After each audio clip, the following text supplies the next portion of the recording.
जय हिंद दोस्तों। सीएपीएफ के तरफ से 1526 पोस्ट पर जो आपका भर्ती जारी किया गया है बीएसएफ के अंतर्गत, सीआरपीएफ के अंतर्गत, सीआईएसएफ के अंतर्गत, आईटीबीपी और एसएसबी के अंतर्गत इस भर्ती की फॉर्म अप्लाई दोस्तों आज से आपका शुरू हो चुका है। 9 जून 2024 से आपका फॉर्म दोस्तों शुरू हो चुका है और लास्ट डेट इसका 8 जुलाई 2024 तक है। और देखिए दोस्तों, फॉर्म अप्लाई करते समय कौन कौन से डॉक्यूमेंट आपको अपलोड करना पड़ेगा आज की इस वीडियो में जानेंगे। देखिए दोस्तों, फॉर्म अप्लाई करते समय कौन कौन से डॉक्यूमेंट इसमें चाहिए उसके बारे में आज की इस वीडियो में आपको बताएंगे। तो चलिए दोस्तों, वीडियो को शुरू करते हैं। लेकिन अभी तक आपने चैनल को सब्सक्राइब नहीं किए हैं तो चैनल को सब्सक्राइब कर लीजिएगा सीएपीएफ भर्ती रिलेटेड सभी अपडेट के लिए। तो देखिए दोस्तों, यहाँ पे आप सभी को पता है कि इस भर्ती का जो फॉर्म है वह बीएसएफ के ऑफिशियली वेबसाइट पर आपका फिल हो रहा है, यानी कि बीएसएफ ही इस भर्ती को कंडक्ट करा रहा है। हालांकि दोस्तों, इसमें काफ़ी सारे फोर्स के अंतर्गत वैकेंसी है, लेकिन इस भर्ती के जितने भी प्रोसेस है उसे आपको बीएसएफ ही कंडक्ट कराएगा। तो इसलिए बीएसएफ के ही वेबसाइट पर इसका फॉर्म आपका शुरू हुआ है। और देखिए दोस्तों, फॉर्म अप्लाई करते समय कौन कौन से डॉक्यूमेंट या सर्टिफिकेट आपको अपलोड करना होगा उसके बारे में यहाँ पे जान लेते हैं।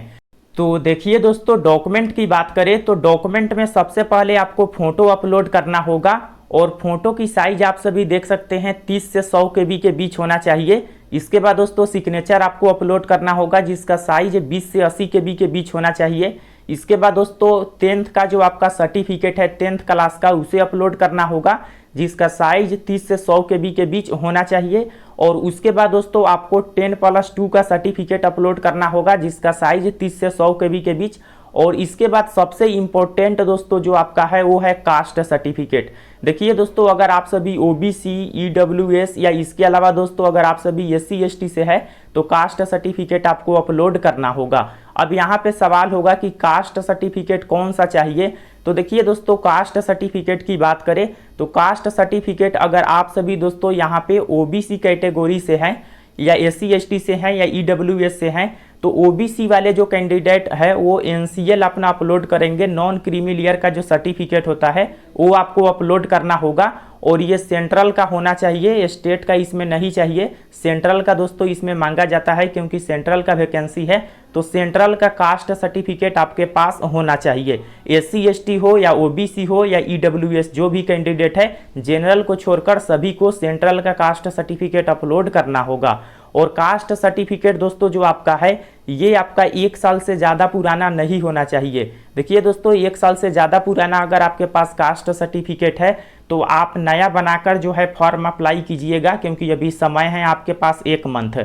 और दोस्तों 1 साल के अंदर अगर आपका बना हुआ है तो आप उसे अपलोड कर सकते हैं।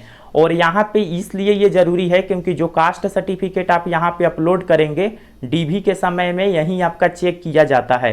तो इसलिए दोस्तों ये इम्पोर्टेंट है। आई होप आप समझ गए होंगे। अगर आपके पास कास्ट सर्टिफिकेट 1 साल से ज़्यादा का पुराना है तो आप उसे जो है न्यू बना ले, उसके बाद अपलोड करें। अगर दोस्तों आपका कास्ट सर्टिफिकेट 1 साल के अंदर का है तो आप दोस्तों उसे अपलोड कर सकते हैं। आई होप आप समझ गए होंगे। 10th 12th caste certificate, photo and signature ये बस आपको अपलोड करना है। आईटीआई सर्टिफिकेट और ये आपको ज़रूरत नहीं है।